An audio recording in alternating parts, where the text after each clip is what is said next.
জানেন কি, একবার কাঁঠাল চুরি করতে গিয়ে ধরা পড়েছিলেন জগন্নাথ দেব। অবিশ্বাস্য হলেও এটি একটি সত্য ঘটনা। এক গভীর রাতে হঠাৎ জগন্নাথ দেব তার পরম ভক্ত রঘুদাসের ঘরে এসে উপস্থিত হলেন। জগন্নাথ দেব হালকা হাসি মুখে বললেন, ওরে রঘু, রাজার তো বিশাল কাঁঠালের বাগান আছে, অথচ সে আমাকে কোনোদিন এক টুকরো কাঁঠালের ভোগও দেয়নি। আমার আজ খুব পাকা কাঁঠাল খেতে ইচ্ছে করছে রে। চল, আজ রাতে আমরা দুজনে মিলে কাঁঠাল চুরি করি।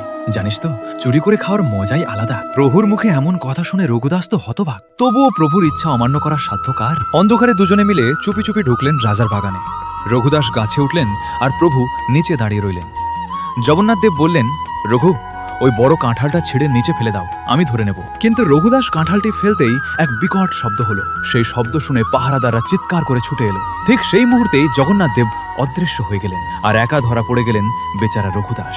পরদিন রঘুদাসকে বন্দী করে রাজদরবারে নিয়ে যাওয়া হলো। তিনি নির্ভয়ে রাজার কাছে সব সত্যি কথা খুলে বললেন। রঘুদাস শান্ত ও দৃঢ় গলায় বললেন, মহারাজ, চুরি করতে এনেছিলেন স্বয়ং জগন্নাথ, আমি শুধু তার সঙ্গী ছিলাম। রাজা মুচকি হেসে বললেন, রঘু, যে বাগানে স্বয়ং জগন্নাথ দেব চোর সেজে কাঁঠাল খেতে আসেন, সেই বাগান তো আর আমার ব্যক্তিগত থাকতে পারে না।